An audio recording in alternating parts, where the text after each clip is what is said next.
함께 나눌 말씀은 고린도전서 3장 16절 17절입니다. 신약성경 266페이지에 있습니다. 고린도전서 3장 16절과 17절입니다. 우리 두 절밖에 안 되니까요. 우리 한 목소리로 같이 합독하겠습니다. 시작. 너희는 너희가 하나님의 성전인 것과 하나님의 성령이 너희 안에 계시는 것을 알지 못하느냐. 덮으면 하나님이 그 사람을 멸하시리라. 하나님의 성전은 거룩하니 너희도 그러하니라. 아멘. 우리 좌우에 계신 분들, 앞뒤에 계신 분들과 사랑합니다 인사하겠습니다. 예, 사랑합니다. 사랑합니다.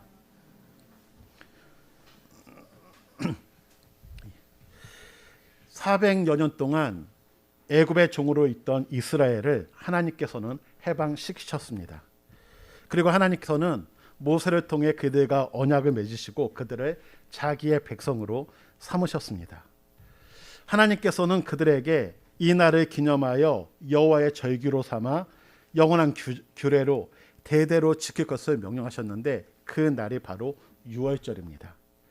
유월절은 애굽의 종으로 있던 이스라엘이 해방되어서 자유를 얻게 된 날입니다.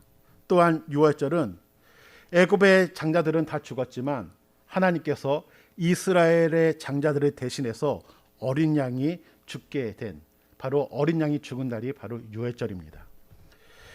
하나님의 명령대로 이 유월절은 계속해서 지켜져 왔습니다. 그런데 이 유월절이 언제 중단이 되는가 하면 솔로몬이 죽고 이제는 이스라엘이 남유다와 북이스라엘로 나뉘게 되죠. 그리고 우리가 알다시피 이스라엘에는 19명의 왕이 존재하게 되고요. 남유다에는 20명의 왕이 있습니다. 어떻게 보면 39명의 왕이 있는데 북이스라엘 왕 19명 중에 선한 왕은 한 명도 없습니다. 다 악한 왕이라는 평가를 받습니다. 반면에 남유다는 20명의 왕이 있는데 그중에 8명 정도를 선한 왕으로 구분하고요. 그중에 3명 정도 요아스, 히스기야, 요시야 정도를 특별히 좀 더 선한 왕으로 뽑는데 요아스 같은 경우는 성전과 연관이 되고 히스기야와 요시야는 바로 유월절을 부활시킨, 다시 유월절을 지키게 했던 왕으로 평가를 받습니다. 그리고 다시 이제 아무튼 이 이스라엘 같은 경우 이 두 왕 빼놓고는 대체로 유월절 규례가 지켜지지 않습니다. 그리고 우리가 알다시피 이스라엘과 남유다는 멸망하게 되고 바벨론 포로로 잡혀갔던 남유다 사람들이 이제 다시 예루살렘으로 돌아오면서 에스라에 의해서 유월절이 다시 지켜지기 시작됩니다. 그 이후로 이 유월절은 계속해서 지켜집니다. 예수님께서 어린 시절에도 이 유월절을 지켰고 예수님께서 사역을 하시면서도 그때도 유월절을 지켰습니다. 그래서 요한복음 2장 13절에 보면요. 유대인의 유월절이 가까운지라 예수께서 예루살렘으로 올라가셨더니 예수님께서도 유월절 규례를 지키고 있는 그 모습을 우리에게 보여줍니다. 예수님께서 십자가를 지시기 전에 제자들에게 이렇게 말합니다. 고난을 받기 전에 너희와 함께 유월절 먹기를 원한다. 이제는 예수님께서 마지막 유월절을 제자들과 함께 지키기를 원한다라고 말하죠. 이 명령을 받고서 제자들이 유월절을 준비합니다. 그리고 예수님께서는 떡을 떼어 주시면서 제자들에게 이렇게 말하죠. 이것은 너희를 위하여 주는 내 몸이라. 그리고 식후에 잔을 주시면서 이 잔은 내 피로 세운 언약이다라고 말합니다. 그리고 이것을 먹고 마실 때마다 나를 기념하라라고 말씀하셨습니다. 이 마지막 만찬이 마지막 유월절이자 지금 우리가 지키고 기념하고 있는 바로 첫 번째 성찬식이 됩니다. 이 마지막 만찬을 마치신 후에 유월절 어린 양처럼 하나님의 어린 양이신 예수님께서는 우리를 대신하여 십자가에서 죽으셨습니다. 그래서 성찬식은 하나님의 어린 양이신 예수님을 기념하는 날이고 예수님을 기념하는 것입니다. 하나님의 어린 양이신 예수님은 우리를 위하여 죽으셨고 예수님의 죽으심을 통하여 우리는 죄의 종에 있던 우리는 해방되었고 또한 자유를 얻게 되었습니다. 이 날을 기념하라 해서 이제는 나를 기념하라로 바뀝니다. 어떻게 보면 이날을 기념하라 해서 이제는 구체화가 된 것이죠. 이날을 기념하는 것은 어떻게 보면 그림자적인 요소입니다. 예수님을 기념하기 위한 하나의 그림자였는데 이제는 예수님의 십자가 사건 이후로 예수님을 기념하는 날로 바뀝니다. 그런데 율법주의자들은 이렇게 얘기하죠. 먹고 마시는 것, 절기나 초하루나 안식일 준수, 이것을 해야 된다. 이것을 지키지 않는 그리스도인들에 대해서 비난을 합니다. 너 왜 안식일 안 지켜? 너 왜 유월절 안 지켜? 하면서 비난을 합니다. 그래서 바울은 골로새서 2장 16절에서 이렇게 말합니다. 먹고 마시는 것과 절기나 초하루나 안식일을 이유로 누구든지 너희를 비판하지 못하게 하라. 이것들은 장래일의 그림자다라고 말합니다. 예레미야도 새 언약에 대해서 이야기했는데 그 새 언약은 바로 예수님과 관련된 것으로서 예수님으로 인해 구체화가 됩니다. 예수님 사건 이후에는 예수님께서 십자가에 못 박혀 죽으시기 전에는 우리는 제사를 드렸습니다. 또한 그 당시에 사람들이 제사를 드렸죠. 하지만 예수님의 십자가 사건 이후에는 예배를 드립니다. 그래서 대제사장들이 예수님의 제자들을 탄압하고 박해했던 이유가 무엇인가 하면 이제는 제사가 아닌 예배를 드린다. 예수님을 통하여 우리가 하나님께 나아간다. 이것을 전하니까 그들은 그것을 반대하기 때문에 박해하는 모습으로 나타납니다. 예수님으로 인해 그림자였던 제사가 이제는 예배로 구체화가 된 것입니다. 그렇다면 제사에 있어서 중요한 3요소가 무엇인가를 한번 우리가 살펴보기를 원합니다. 제사를 지낼 때 무엇이 중요한가? 하나님께서 강조했던 세 가지가 무엇인가 생각해 본다면 제물과 장소와 그리고 제사장입니다. 하나님께서 정해주신 제물을 들고 하나님의 이름을 들어오고 택하신 장소에서 제사장의 도움을 받아 하나님 앞에 제사 드리는 자로 서는 것이 바로 제사였죠. 그렇지 않음으로 말미암아 책망을 받게 되는 모습들이 성경에는 나옵니다. 우리가 먼저 말라기에 보면 어떠한 내용이 나오는가 하면 하나님께서 이렇게 말씀하십니다. 너희가 더러운 떡은 나의 제단에 드리고로 말하기를 어떻게 주를 더럽게 하였나이까 하는도다. 너희가 눈먼 희생 제물을 바치는 것이 어찌 악하지 아니하며 저는 것 병든 것을 드리는 것이 어찌 악하지 아니하냐. 너희가 내 제단 위에 헛되이 불사르지 못하게 하기 위하여 너희 중에 성전문을 닫을 자가 있었으면 좋겠다. 하나님께서 정한 제물들이 있는데 하나님이 정한 제물이 아닌 것을 가지고 와서 제사를 드립니다.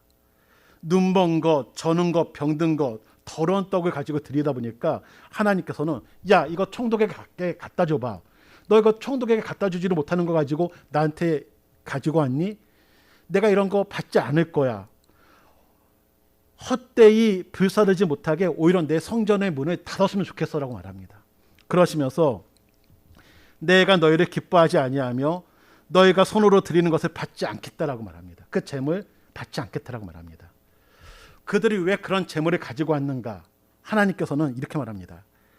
그들이 말하기를 이 일이 얼마나 번거로운고 하며 코숨치며 훔친 물건과 저는 것 병든 것을 가져왔느니라. 그러니까 하나님께 흠없는 제물을 드리는 것이 번거로운 겁니다. 하나님께 제사를 드리는데 흠없는 제물을 준비하는 것이 번거롭고 힘들고 또 귀찮으니까 그냥 병든 것 가져가자. 저는 것 가져가자. 훔친 것 가져가자. 또 제사 드려도 달라지는 게 없네. 뭔가 형편이 나아지고 뭔가 되는 게 아니라 달라지는 게 없고 정말 하나님이 이 우리를 보살피는 거 맞나? 그러니까 그냥 코숨 치면서 아무 제물이나 드리자.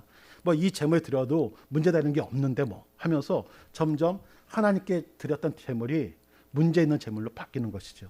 그래서 하나님께서는 성전문을 닫았으면 좋겠다. 또한 너희가 드리는 건 내가 받지 않겠다라고 얘기합니다.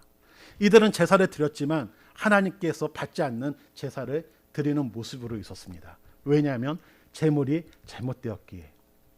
그래서 때로는 우리도 예배를 드리는 가운데 이거 예배 드리는 게 너무 번거롭다 이런 마음이 들 때가 있습니다. 또한 예배에 대해서 코숨치는 모습들이 나타날 때가 있습니다. 이럴 때 우리가 정말 회개의 자리로 나아가기를 원합니다. 왜냐하면 예배가 번거롭게 느껴지면서부터는 예배가 문제가 생기기 시작합니다. 어떻게 보면 온전한 예배를 드리기보다는 다른 것에 관심이 있기 때문에 그냥 형식적인 예배로 바뀔 수가 있습니다. 그러기에 하나님께서는 헛되이 드리는 이 예배 드리지 말아라고 말하고 있습니다. 사무엘상 13장에 보면 어떠한 내용이 언급되는가 하면 사울이 왕이 돼서 이스라엘을 다스린 지 2년째 되는 날 블레셋과 전쟁을 치르게 됩니다. 당시 블레셋의 병거는 3만이고 마병은 6천 명, 백성은 모래의 해변의 모래와 같이 많습니다. 그러니까 지금 블레셋의 군사들은 병거가 3만에다 마병이 6천, 그러니까 상당히 많은 병사들이 있죠. 반면에 이스라엘의 병사는 얼마인가 하면 3천 명입니다. 근데 이 3천 명도 사울이 2천 명, 요나단이 1,000명을 데리고 이렇게 분산되어 있습니다. 그런 가운데 이스라엘 백성들이 블레셋 군인들을 보고 두려워하게 됐죠. 점점 흩어지는 모습이 나타납니다. 당시에도 전쟁을 치르기 전에 제사장이 와서 사사죠. 사무엘에 와서 제사를 드린 후에 전쟁을 치르게 되어 있습니다. 그러다 보니까 사무엘이 사울에게 일주일 동안 기다리라고 말합니다. 정한 기한이 되었죠. 일주일이 지났죠. 그런데 이제 사무엘이 오지 않습니다. 그런데 문제는 적군과 비교해서 사울의 병사는 2천여 명밖에 안 됩니다. 그런 가운데 두려운 가운데 백성들이 떠나기 시작합니다. 이후에 기록에 보면 몇 명이 남았는가 하면 600명 정도가 남았다고 기록이 되어 있습니다. 2천여 명 있었던 병사들 중에 어떻게 보면 3분의 2 이상이 떠나고 600명 정도밖에 남지 않았을 때 사울의 마음은 어땠을까 한번 생각해 보게 되죠. 앞에는 적군이 있고 사무엘이 오기로 되어 있는데 오지는 않고 점차 떠나가는 백성들, 어떻게 보면 더 모여들어도 어떻게 쉽지 않은 상황인데 2,000명밖에 안 되는 병사 중에서 더 떠나가고 600명 정도밖에 안 남았을 때 이 사울은 얼마나 좌절감이 느껴졌을까 한번 생각해 보게 되죠. 그런 가운데 더 떠나면 안 되겠다. 그냥 내가 제사를 드려야겠다라는 생각으로 그가 번제와 화목제물을 가지고 오라고 하고 제사를 드립니다. 이 제사가 끝났을 때 사무엘이 오게 되죠. 그리고 사무엘이 사울에게 이렇게 말합니다. 왕이 행한 것이 무엇이냐? 왕이 망령되이 행하였도다. 왕이 왕의 하나님 여호와께서 왕에게 내리신 명령을 지키지 아니하였도다 라고 하면서 왕의 나라가 길지 못할 것을 말합니다. 이 제사는 제사장을 통해서 드려져야 됩니다. 당시에는 사무엘을 통해서 제사가 드려져야 됐죠. 그러나 이 사울은 온전한 제사를 드리기보다는 빨리 전쟁에서 우리가 이겨야 되는데 잘못하다가 우리가 이 전쟁에서 질 거야. 그래서 결국은 하나님의 방식이 아닌 자신의 방식대로 제사를 드림으로 말미암아 책망을 듣게 됩니다. 그래서 제사를 드릴 때 제사장의 도움이 있어야 된다. 제사장으로 인해서 예배가 드려져야 된다는 것을 우리가 기억해야 됩니다. 세 번째는 우리가 조금 전에도 말씀드렸지만 하나님께서는 왕을 평가하실 때 어떻게 평가하시냐면 선한 왕은 다윗의 길을 따랐다. 악한 왕은 여로보암의 길을 따랐다라고 말합니다. 악한 왕의 대명사로 여로보암이 사용이 됩니다. 그 이유가 무엇인가 하면 하나님께서는 예배 장소를 예루살렘 성으로 정하셨습니다. 그래서 3대 절기가 되면 예루살렘 성전에서 백성들이 와서 예배를 드리죠. 그런데 북이스라엘과 남유다로 갈라지면서 북이스라엘의 왕이 된 여로보암이 두려움이 생깁니다. 어떠한 두려움이 생기는가 하면 자신의 백성들이 예루살렘이 남유다에 있기 때문에 남유다로 가서 예루살렘에서 예배를 드리다가 보면 어떤 마음이 제사를 드리다 보면 그 마음이 르호보암에게 다시 빼앗길 수도 있겠구나. 그래서 이들이 내가 르호보암에게로 돌아갈 거야 하면 반란이 일어나서 자신을 죽일 수도 있겠다. 그렇다면 어떻게 될까? 이들로 하여금 예루살렘으로 가지 못하게 해야겠다. 쉽게 생각한다면 북한에 있는 사람들이 지금 남한에 대해서 잘 모르지 않습니까? 우리나라가 이렇게 잘 사는 거 아는 사람들은 어떻게 보면 우리나라로 이렇게 도망쳐 오죠. 그러나 아직도 많은 북한 사람들은 우리나라가 되게 못 사는 것으로 알고 있습니다. 그런데 만약에 북한 사람들이 우리나라에 왔다 갔다 하면서 하게 된다면 우리나라에서 살고 싶은 마음이 생길 수가 있을 겁니다.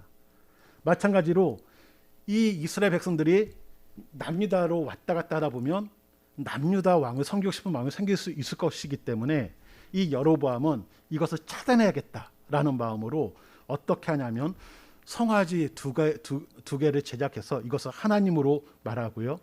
또 베델과 단에다 이것을 설치하고 이것이 너희의 신이다. 여기서 예배를 드리면 된다라고 얘기합니다. 그래서 이스라엘 백성들이 이제는 하나님이 정한 장소인 예루살렘에 가서 예배를 드리는 것이 아니라 베델에서 또는 단에서 그 송아지 앞에서 예배를 드리는 모습으로 나타나죠. 이 일은 하나님 앞에 큰 죄였습니다. 왜냐하면 하나님의 백성으로 하여금 제사를 무너지게 만들었기 때문에. 그래서 하나님께서는 이 여로보암에 대해서 악한 왕의 대명사로 사용을 하고 계셨습니다. 이렇게 여로보암, 사울 그리고 이스라엘 백성들의 잘못된 공통점은 무엇인가 하면 하나님께 온전한 제사를 드리기보다는 형식적인 제사, 이 제사보다는 이 제사 외에 다른 것에서 관심이 있었기에 이런 모습이 나타난 것입니다.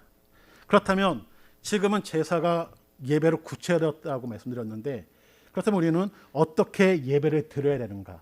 예배에 있어서 중요한 요소가 무엇인가 생각해 봐야 될 것입니다. 먼저 제물은 무엇인가? 우리가 보면 이 당시의 제물은 어린 양을 가지고 와서 하나님께 제사를 드렸습니다. 그렇다면 지금의 제물은 무엇인가?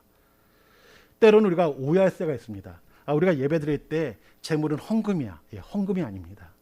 하나님께 드리는 제물은 헌금이 아니라 무엇인가 하면 바로 예수 그리스도가 우리의 예배의 제물이 되신다는 것을 기억하기를 원합니다. 그래서 우리가 예배를 드릴 때는 이스라엘 백성들은 어린 양을 가지고 와서 제사를 드렸다면 우리는 유월절 어린 양이 되시는 예수님의 이름으로 예배를 드린다는 것을 기억하기를 원합니다. 그래서 우리 성도님들, 우리가 예배를 드리는 데 있어서 예수님이 빠졌다. 그렇다면 이것은 예배가 아니라는 겁니다. 이스라엘 백성들이 제사를 드린 것은 하나님의 백성이 되기 위해서 제사를 드린 것이 아니죠. 하나님의 백성이기 때문에 제사를 드린 겁니다. 마찬가지로 우리가 이렇게 예배를 드리는 것은 하나님의 백성이 되기 위해서 예배를 드리는 것이 아니라 하나님의 백성이기 때문에 예수님을 믿는 사람이기 때문에 예배를 드린다는 것을 기억하기 원합니다. 그래서 우리가 드리는 이 예배는 예수님을 통하여 드려진다. 예수님께서 우리의 제물이 되신다는 것을 기억하시면서 이 예배의 제물은 예수님이라는 것을 기억하기를 원합니다. 또한 중요한 것은 장소의 문제가 또 언급됩니다. 당시는 예루살렘 성전이 예배 드리는 장소입니다. 그렇다면 지금 우리가 드리는 예배 장소는 어디인가? 성경은 이렇게 말합니다. 너희가 하나님의 성전이다 라고 말합니다. 이제는 우리가 하나님의 성전이고 예배 드리는 장소는 우리가 되어야 됩니다. 다시 말하면 우리가 예배 드릴 때 교회에 와서요, 예배당에 와서 이곳에서 예배를 드리는 것, 이 장소를 예배 드리는 장소로 생각하는데 더 중요한 것은 우리가 예배 드리는 장소라는 것을 기억하기를 원합니다. 그래서 우리가 예배 드릴 때 가장 중요한 것이 무엇인가 하면 우리 안에서 먼저 예배가 이루어져야 됩니다. 우리가 교회에서 예배당에서 예배를 드릴 수도 있고요. 영상 예배를 드리는 분들은 각 가정에서 예배를 드릴 수도 있습니다. 지금 가정에서 드리는가 이곳에서 드리는가 그것보다 더 중요한 것이 무엇인가 하면 지금 성전인 내 안에서 예배가 이루어지고 있는가 이것이 더 중요하다고 성경은 말합니다. 그러기에 우리 성도님들 지금 먼저 나는 예배가 드려지고 있는 성전인가 지금 내가 하나님께서 기뻐하시는 그 예배가 드려지는 성전인지 한번 생각하기를 원합니다. 그러면서 우리가 먼저 내 안에서 예배가 이루어질 수 있는 은혜가 있기 원합니다. 예루살렘 성전 안에서 제사가 이루어진 것처럼 내 안에서 우리의 심령 안에서 먼저 예배가 이루어질 수 있기를 주님의 이름으로 축원해 드립니다. 제사는 제사장의 도움으로 이제는 제사를 지냈죠. 그렇다면 예배는 누구의 도움으로 드려져야 되는가? 바로 성령의 도움으로 하나님 앞에 서는 것이 바로 예배입니다. 그렇다면 우리가 어떻게 성령의 도우심을 받을 수 있을까? 한다면 오늘 본문에도 읽었지만 바울은 우리에게 이렇게 얘기합니다. 우리가 오늘 읽었던 내용에 보면요. 성령이 너희 안에 계시는 것을 알지 못하느냐. 성령은 우리 안에 계시다는 것을 우리가 기억하기 원합니다. 우리가 예수님을 믿는 순간 우리는 예배 드릴 때 예수님의 이름으로 예배를 드리는 것이고요. 예수님을 믿는 순간 우리 안에 성령이 계시기에 성령께서 우리를 인도해 주고 계시다는 겁니다. 그래서 우리가 예배를 드릴 때는 예수의 이름으로 나아가서 성령의 인도하심을 받아 성전이 우리가 예배자가 되어 예배를 드린다는 사실을 다시 한번 기억하기를 원합니다. 예수님께서 이런 말씀을 하시죠. 여자와 얘기할 때 예수께서 이르시되 이여자여 내 말을 믿으라. 이 산에서도 말고 예루살렘에서도 말고 너희가 아버지께 예배할 때가 이르리라. 너희는 알지 못하는 것을 예배하고 우리는 아는 것을 예배하노니 이는 구원이 유대인에게서 남이라. 아버지께 참되게 예배하는 자들은 영과 진리로 예배할 때가 오나니 곧 이때라. 아버지께서는 자기에게 이렇게 예배하는 자들을 찾으시느니라. 하나님은 영이시니 예배하는 자가 영과 진리로 예배할지니라. 영과 진리로 예배한다는 것에 대해서 많은 의견들이 있습니다. 어떤 분은 신령과 진정으로 예배드린다고 했을 때 진실된 마음, 성실한 마음, 그런 마음으로 예배를 드려야 된다. 또한 어떤 분은 우리가 영적인 존재이기 때문에 이제는 영적인 예배를 드려야 된다라고 말하는 분도 있습니다. 저는 이 부분에 대해서 영과 진리가 무엇인가 했을 때 영은 성령을 말하고 진리는 바로 예수 그리스도를 말한다고 말씀드립니다. 왜냐하면 지금까지도 우리가 예수님께서 이제는 예배할 때가 올 것이다. 그러면 이제는 새로운 예배의 패러다임이 바뀐다는 것인데 예수님의 십자가 사건을 통해서 우리가 제사가 예배로 바뀌면서 예수님의 이름으로 나아가는 것이고 성령의 인도하심을 받아서 우리는 예배를 드리기 때문입니다.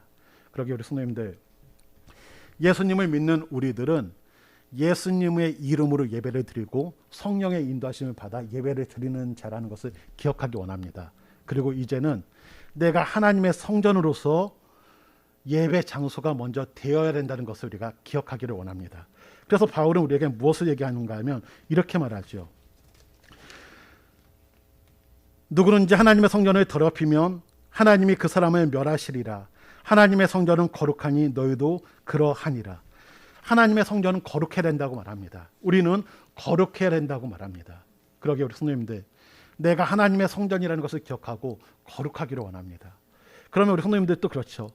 그러면 성전인 내가 어떻게 거룩해야 될 것인가? 거룩이 무엇인가? 그래서 거룩이라는 것은 구별된 생활이고 이 구별된 생활은 바로 하나님께 영광을 돌리는 생활이라는 것을 기억하기 원합니다. 그래서 바울은요 6장에 보면 하나님께 영광을 돌리라고 말합니다. 성전된 너희는 하나님께 영광을 돌리라라고 말합니다. 그러기에 우리 성도님들, 우리가 성전으로서 하나님께 영광을 돌리는 삶, 그런 삶들이 우리 가운데 나타나기를 원합니다.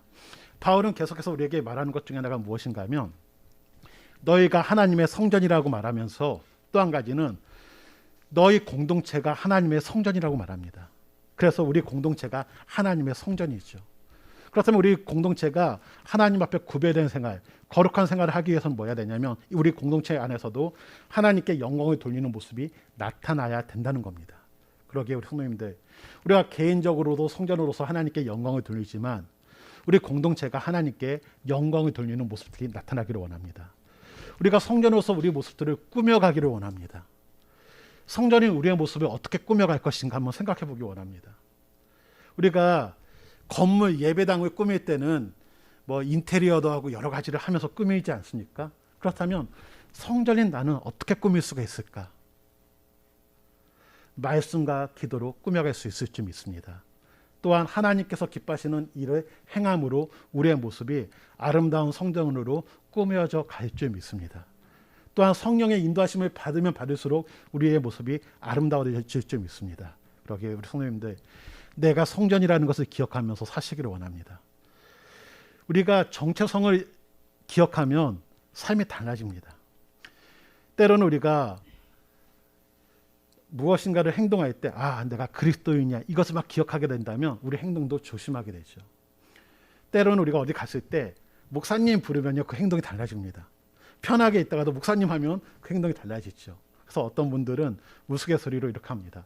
어디 가면 목사님이라고 부르지 마. 또한 우리 성도님들도 그렇죠. 이렇게 구역 예배 드리고 또한 이렇게 사회 모임을 한 다음에 옷 사러 갔을 때 권사님이라고 부르지 말라고, 언니라고 부르라고. 왜요? 권사님이라고 부르면 깎기 힘들다고. 예, 까떼스럽게 하기 힘들기 때문에 그렇게 얘기하는 분도 있습니다. 그러니까 저도 그런 부분들에 대해서는 좀 우리가 조심해야 될 필요성도 있습니다. 예전에 제가 한번 말씀드린 것 같기도 한데 그 놀이동산에 간 적이 있습니다. 서울랜드에 간 적이 있었는데요. 우리가 이게 딱 줄을 서갖고 이제 놀이기구를 타지 않습니까? 그런데 꼭 앞에 누구 한 명이 있으면 그 앞으로 끼어 들어오는 분들이 계십니다. 아는 분들이 이렇게 막 들어오는 거예요. 그래서 어떤 분 한 분이 계셨는데 갑자기 좀 지났는데 다른 한 분이 가족인 것처럼 이렇게 들어오시더라고요. 그러니까 저희가 이제 뒤로 또 밀리는 것이죠. 그런데 또 그 앞으로 또 들어옵니다. 또 들어옵니다. 막 그러니까 저희 하겸이가 어릴 때죠. 그걸 보면서 거기 보면 누군가 들어오면 줄 서 있는 사람은 나가셔야 됩니다. 이런 식으로 이렇게 글이 적혀 있었습니다. 하니까 아빠 저 사람들 얘기하자고, 얘기하면 된다고 하면서 얘기를 하자고 합니다. 그런데 갑자기 그렇게 들어오시는 분이 어떻게 보면 한 10명 넘게가 앞으로 다 들어오더라고요.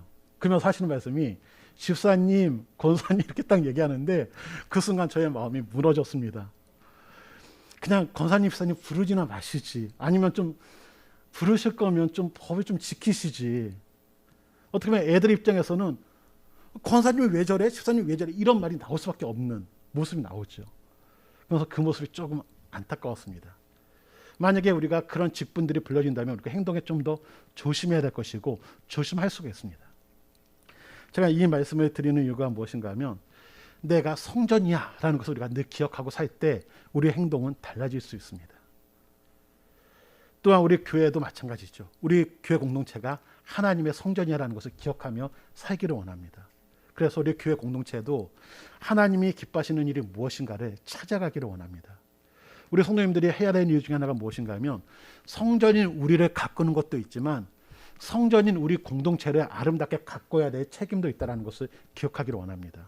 그래서 바울은 어떻게 보면 바울이 이 부분에 대해서 강조했던 이유 중에 하나가 무엇인가 하면 개인들이 성전으로서의 모습은 아름다울 줄 몰랐지만 교회 공동체 내에서의 성전으로서의 모습은 아름답지 못했습니다. 다툼이 있었습니다. 너 어느 파냐 하면서 다툼이 있고요. 또 자신의 가진 은사를 가지고 다투는 모습들이 나타났기 때문에 교회 공동체 내에서 아름다운 성전의 모습이 나타나야 된다고 말합니다. 우리 성도님들, 내가 성전이라는 것을 기억하면서 먼저는 우리 가운데 성전으로서의 아름다운 모습이 이루어지고요. 예배자로서의 모습이 우리 가운데 먼저 나타나기를 원합니다. 우리가 드려지는 예배가 먼저 우리 심령 안에서 예배자로서의 모습이 있기를 원합니다.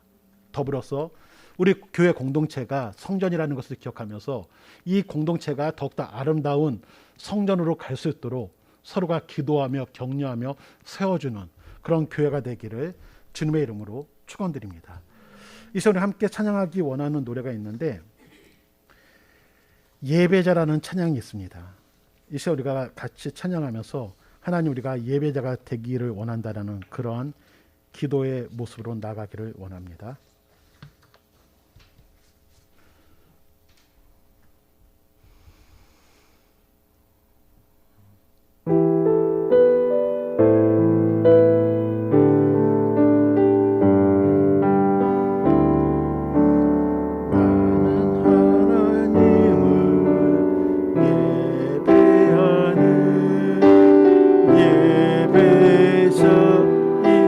예배자입니다.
기도하기 원하는 것은 하나님, 나는 하나님을 예배하는 예배자입니다. 하나님, 내가 성전이기에 예수 믿는 우리에게는 성령이 우리 안에 계시기에 내가 서 있는 곳 어디서나 예배의 장소가 되고 예배자가 될 수 있음을 고백하면서 하나님께서 기뻐하시는 예배를 드릴 수 있게 해달라고, 또한 내가 예배자로서 성전으로서의 역할을 잘 감당할 수 있게 해달라고, 또 우리 근곡강영교회가 성전으로서 하나님께서 기뻐하시는 공동체가 될 수 있게 해달라고 우리 같이 한번 기도하는 시간 갖겠습니다. 같이 기도합니다.